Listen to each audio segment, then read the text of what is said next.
Hello everyone, this is Nilufi Neha Khan and welcome to our YouTube channel Shikshalaya. तो आज हम बात करेंगे EMRS, NVS, KVS, आप इन सब की तैयारी किस तरीके से करेंगे। चाहे आप DSSB के लिए तैयारी कर रहे हो या फिर वैकेंसीज की बात करेंगे कि कब तक आपको वैकेंसीज देखने को मिलेगी, एलिजिबिलिटी क्राइटेरिया के बारे में बात करेंगे, सिलेबस के बारे में बात करेंगे और कुल मिलाकर आपके सारे डाउट क्लियर करने की कोशिश करेंगे। जितने भी आपको इनकी वैकेंसी से रिलेटेड डाउट हो या एलिजिबिलिटी क्राइटेरिया से रिलेटेड डाउट हो या आपको किस तरीके से प्रिपेयर करना है, ठीक है।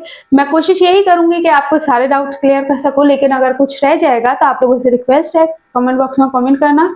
किसी न किसी माध्यम से मैं आपकी क्वेरीज को फुलफिल करने की कोशिश करूंगी। है आपकी वैकेंसी अपडेट के बारे में, जैसे कि आप लोगों को पता है एकलव्य मॉडल रेजिडेंशियल स्कूल सिक की जो वैकेंसी है 38,000 वैकेंसीज हैं, जिसमें कि 10,000 वैकेंसीज पे आपका सिलेक्शन ऑलमोस्ट सारा चीजें प्रोसीड हो चुकी हैं। लेकिन हाँ, कुछ बच्चों को इस तरीके के सेंटर्स अलॉट कर दिए या फिर जॉब लोकेशन अलॉट कर दी गई हैं जिसकी वजह से वो वहां पर ज्वाइन ही नहीं कर पा रहे, तो उस कश्मकश में आपकी वैकेंसीज भी लेट हो रही हैं। लेकिन इस चीज को आप इस तरीके से ले सकते हैं कि जैसे ही आपका ये जो डिपार्टमेंटल जो इश्यूज चल रहे हैं उनके वो क्लियर होते हैं, आपको आपकी वैकेंसी देखने को मिल जाएगी, ठीक है। 10,000 वैकेंसीज को ही फिल किया गया है, बाकी की जो वैकेंसी है आपकी लगभग 28,000, वो वैकेंसी आपकी बहुत जल्द आपको देखने को मिलेगी। एक चीज, दूसरी चीज आप बात करें एनवीएस वैकेंसीज के बारे में, तो एनवीएस की जो वैकेंसीज हैं वो आपको जो एलडीसी का कैलेंडर जारी किया गया था, ठीक है, उसमें ये क्लियर किया गया था कि 15 जुलाई से आपकी जो नोटिफिकेशन है वो रिलीज किया जाएगा, 15 जुलाई से 15 अगस्त के बीच में, ठीक है। लेकिन अभी तक एनवीएस की तरफ से ऐसा कोई नोटिफिकेशन नहीं देखने को मिला है। लेकिन इस चीज को इससे आप ये अंदाजा लगा सकते हो कि आपकी एनवीएस की भी वैकेंसी बहुत जल्द आपको देखने को मिलेंगी, ठीक है। बात करें आपकी केवीएस वैकेंसीज के बारे में, तो केवीएस की भी आपको बहुत जल्द वैकेंसीज देखने को मिलेंगी, क्योंकि जो लास्ट वैकेंसीज हैं उनका जो प्रोसेस है वो ऑलमोस्ट सारा चीजें क्लियर हो चुकी है, ठीक है। तो कुल मिलाकर आज की वीडियो में हम ये बात करेंगे कि आपको वैकेंसीज के बारे में और एलिजिबिलिटी क्राइटेरिया के बारे में, सिलेबस के बारे में, और आप किस तरीके से प्रिपेयर करेंगे हर एक वैकेंसीज को टारगेट करते हुए, और इनमें क्या सिमिलैरिटीज हैं, कौन सी वैकेंसी में आपको क्या कंपटीशन देखने को मिलेगा, सारी चीजें डिटेल में बात करेंगे और कोशिश यही करेंगे कि आपके सारे डाउट क्लियर कर सके। सबसे पहले मैं आप लोगों को, जैसे कि मैंने आपको वैकेंसीज की बता दी कि वैकेंसी आपको बहुत जल्द देखने को मिलेगी, लेकिन 2-3 चीजें मैं क्लियर करना चाहूंगी कि कंपटीशन के बारे में। जैसे कि आपको पता है कि एनवीएस, केवीएस और EMRS, ठीक है, इधर आपको पीजीटी लेवल की वैकेंसी देखने को मिलती है, टीजीटी लेवल की वैकेंसीज देखने को मिलती हैं, और पीआरटी की वैकेंसी यहाँ पर सिर्फ और सिर्फ केवीएस में देखने को मिलती है। एनवीएस और EMRS ये जो स्कूल हैं, ये रेजिडेंशियल स्कूल्स हैं, तो यहाँ पर पीआरटी यानी कि प्राइमरी टीचर की वैकेंसीज नहीं देखने को मिलती। तो इस चीज को आप ध्यान से रखिएगा, समझिएगा कि EMRS में और एनवीएस में दोनों में ही पीआरटी की वैकेंसी नहीं आती। पीआरटी की वैकेंसी आपको केवीएस में देखने को मिलेगी और आपको डीएसएसबी में देखने को मिलेगी, ठीक है। तो जितने भी पीआरटी वाले कैंडिडेट्स हैं उन लोगों को बता दूं कि केवीएस में और आपका डीएसएसबी में बहुत जल्द आपको पीआरटी की भी वैकेंसीज देखने को मिलेंगी। तो अपनी तैयारी करते रहें, क्योंकि जब भी वैकेंसी आएगी तो आपको ज्यादा टाइम नहीं मिलेगा प्रिपरेशन करने के लिए। और बात करें आपकी तैयारी की, तो चाहे केवीएस हो चाहे आपका डीएसएसबी हो, दोनों ही अच्छा खासा लेवल आपका रहता है, ठीक है। तो सबसे पहले मैंने आपको जैसे कि बता दिया, ये तीनों जो वैकेंसीज होती हैं ये सेंट्रल वैकेंसीज होती हैं, यानी कि आपको ऑल ओवर इंडिया में कहीं भी जॉब लोकेशन मिल सकती है। बात करें आपकी डीएसएसबी की, तो डीएसएसबी जो आपकी रहती है वो स्टेट वैकेंसी रहती है, जिसमें कि आपको जो जॉब लोकेशन मिलती है वो सिर्फ और सिर्फ दिल्ली के अंदर मिलती है, ठीक है। तो ज्यादातर बच्चों की जो प्रेफरेंस हो जाती है वो डीएसएसबी हो जाती है। एक ये बहुत बड़ा रीजन है कि यहाँ पर केवीएस में सिलेक्ट हुए हुए, एनवीएस में सिलेक्ट हुए हुए बच्चे दोबारा एग्जाम देके अपना डीएसएसबी में सिलेक्शन लेने की कोशिश करते हैं। तो यहाँ पर एक चीज याद रखिएगा कि यहाँ पर कंपटीशन थोड़ा हाई देखने को मिलता है as comparison to other teaching exams, ठीक है। होप सो इतनी सारी चीजें आप लोगों की क्लियर हो रही होंगी, ठीक। तो ये चीज क्लियर हो गई। बात करें इनकी एलिजिबिलिटी क्राइटेरिया के बारे में, तो देखिए एलिजिबिलिटी क्राइटेरिया के बारे में बात करेंगे तो सबसे पहले आप बात करते हैं पीजीटी लेवल पे। तो आपकी पीजीटी में आप किसी भी सब्जेक्ट के लिए अप्लाई कर रहे हो तो आपके पास मास्टर्स होनी चाहिए प्लस बीएड होना चाहिए, ठीक है। ये चीज याद रखिएगा, मास्टर्स इन कंसर्न सब्जेक्ट। जैसे कि आप अगर पीजीटी पॉलिटिकल साइंस के लिए अप्लाई कर रहे हो, ठीक है, तो मास्टर्स आपकी पॉलिटिकल साइंस में होनी चाहिए, ये याद रखिएगा, ठीक है। या फिर हिस्ट्री में अप्लाई कर रहे हो तो हिस्ट्री में आपकी मास्टर्स होनी चाहिए प्लस आपके पास बीएड होना चाहिए। एक चीज और याद रखिएगा, डीएसएसबी में विदाउट बीएड भी आप अप्लाई कर सकते हैं अगर आपकी एलिजिबिलिटी, अगर आपका 12th प्लस ग्रेजुएशन प्लस आपका जो मास्टर्स है, तीनों में ही अगर फर्स्ट डिवीजन है या फिर आपके पास पीएचडी है कंसर्न सब्जेक्ट में, जैसे कि किसी बच्चे के पास है PhD in political science, example दे रही हूँ, ठीक है, तो वो बच्चा विदाउट बीएड भी एलिजिबल हो जाता है, लेकिन यहाँ पर आपको 3 साल का टाइम दिया जाता है ताकि आप अपनी क्वालिफिकेशन कंप्लीट कर पाए। ये एक चीज याद रखिएगा, ऐसा नहीं है कि आपको बाद में बीएड करने का मौका ही नहीं दिया जाएगा, ठीक है। सिलेक्शन जैसे ही आप सिलेक्ट होते हो तो आपको वो टाइम पीरियड दिया जाता है 3 साल का, ठीक है। इसके बाद अगर हम बात करें टीजीटी की वैकेंसीज के बारे में, तो टीजीटी में आपके पास ग्रेजुएशन, बीएड और सीटेट पेपर 2 क्वालिफाइड होना चाहिए, ठीक है, ये याद रखिएगा। अब यहाँ पर जैसे कि ये सेंटर वैकेंसीज हैं तो यहाँ पर टेट नहीं होगा, सीटेट आपका क्लियर होना चाहिए। तो जो भी बच्चे टेट के बिहाफ पे अप्लाई करना चाहते हैं तो उन लोगों से मैं पहले ही कह दूं कि आप लोगों से रिक्वेस्ट है सीटेट जरूर देना, ठीक है, क्योंकि सेंटर की वैकेंसीज में आपका सीटेट ही मैंडेटरी रहता है, ठीक है। इसके बाद अगर हम बात करें आपका पीआरटी वैकेंसीज के बारे में, तो पीआरटी में आपके पास 12th होनी चाहिए प्लस आपका डीएलएड या फिर डीएलएड, जेबीटी, जिस भी नाम से आपका डीएलएड या फिर एलिमेंट्री एजुकेशन, जिस भी नाम से आप लोगों का बुलाया जाता हो वो, ठीक है। जेबीटी हरियाणा में इसे जेबीटी कहते हैं, दिल्ली में इसे डीएलएड कहते हैं, और भी कई जगह नाम अलग अलग है, लेकिन याद रखिएगा ये 2 साल का आपका होना चाहिए, ठीक है, डिप्लोमा। ये चीज क्लियर हो गई। और सीटेट पेपर 1, ठीक है, होप सो इतनी सारी चीजें आप लोगों को क्लियर हो गई होंगी, ठीक है।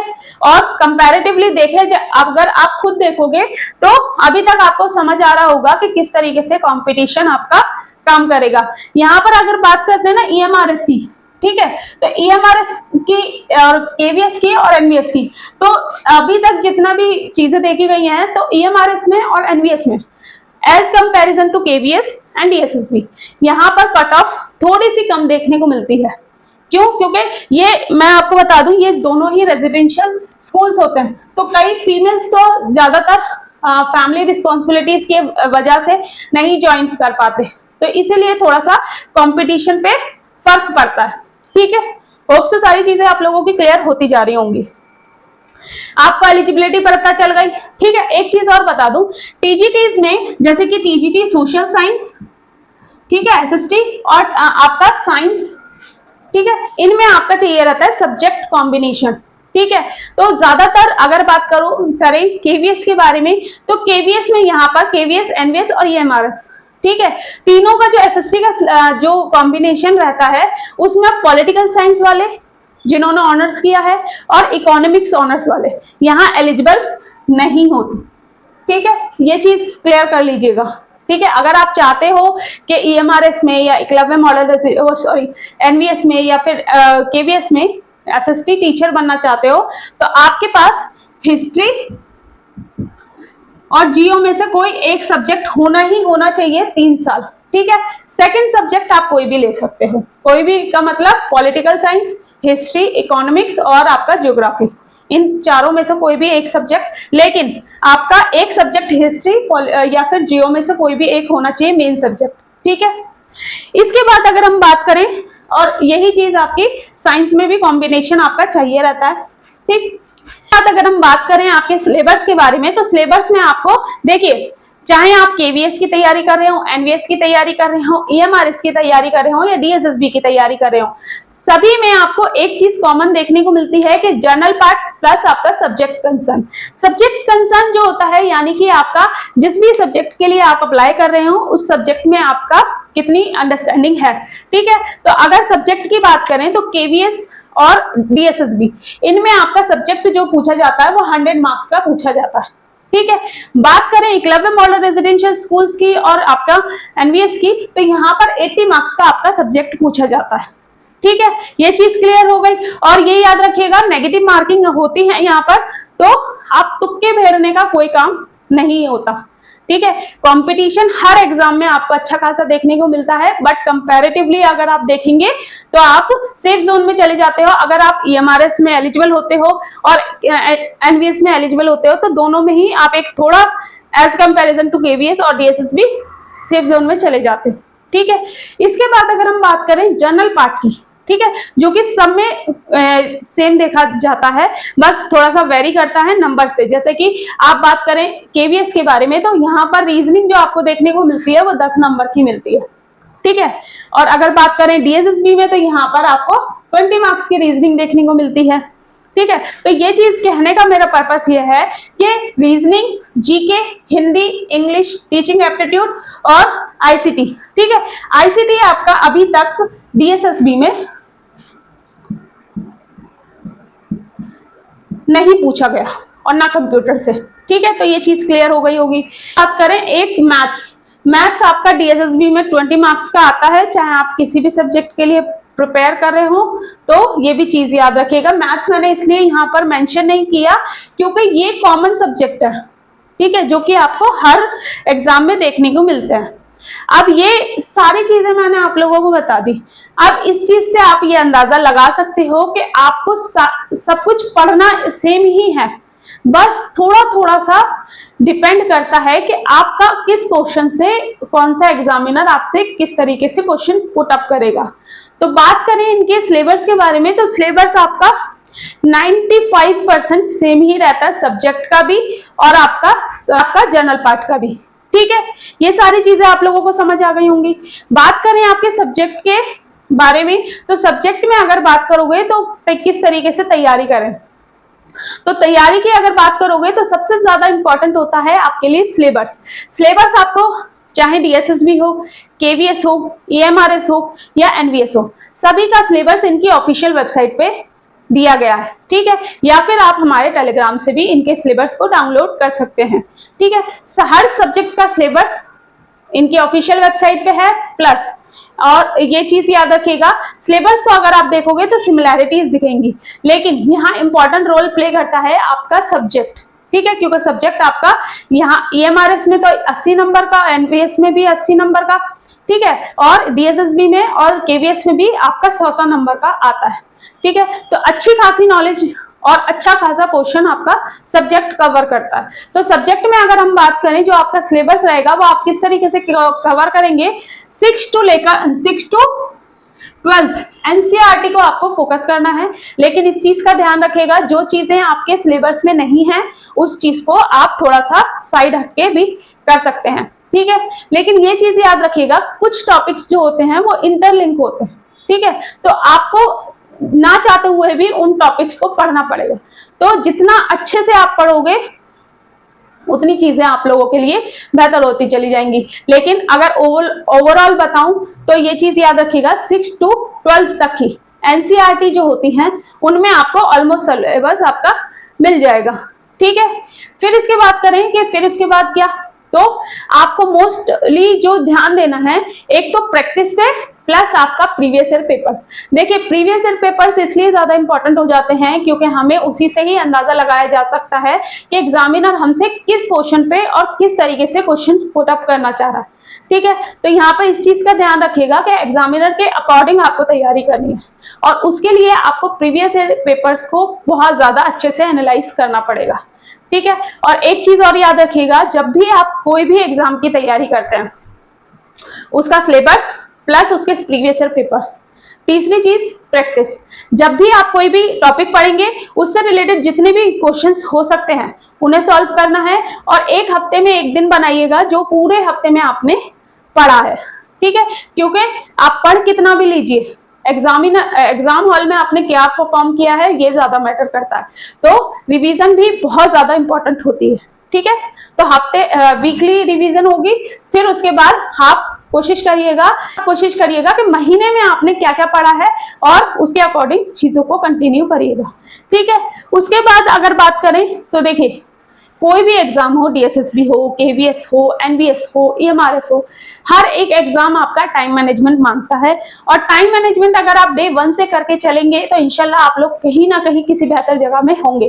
ठीक है, कोशिश तो यही करी है कि आप लोगों को सारी चीजें प्रोवाइड कर दी जाए, लेकिन अगर कुछ रह गया होगा तो आप लोगों से रिक्वेस्ट है कमेंट बॉक्स में कमेंट करना। किसी ना किसी माध्यम से मैं आप लोगों की क्वेरीज को फुलफिल करने की कोशिश करूंगी। और एनसीईआरटी नोट से रिलेटेड आप लोगों के जितने भी डाउट्स हैं आप इस नंबर पे कांटेक्ट करके पूछ सकते हैं।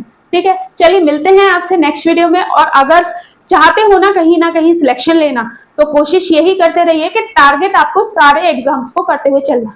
ठीक है, एक सिलेबस निकालने के बाद देखिएगा कि कौन कौन सा सब्जेक्ट आपके सिमिलर है, तभी आपको क्लैरिटी मिल जाएगी कि आपको किस तरीके से तैयारी करनी है। चलिए मिलते हैं आपसे नेक्स्ट वीडियो में। होप सो सारी चीजें आप लोगों को समझ आई होंगी। वीडियो काफी लंबा हो चुका है, लेकिन जितनी भी चीजें मैंने आप लोगों को बताई हैं वो सारी चीजें आप लोगों के लिए मोस्ट इंपॉर्टेंट है। ठीक है, और मिलते रहेंगे आपसे नेक्स्ट वीडियो में। Thank you for watching.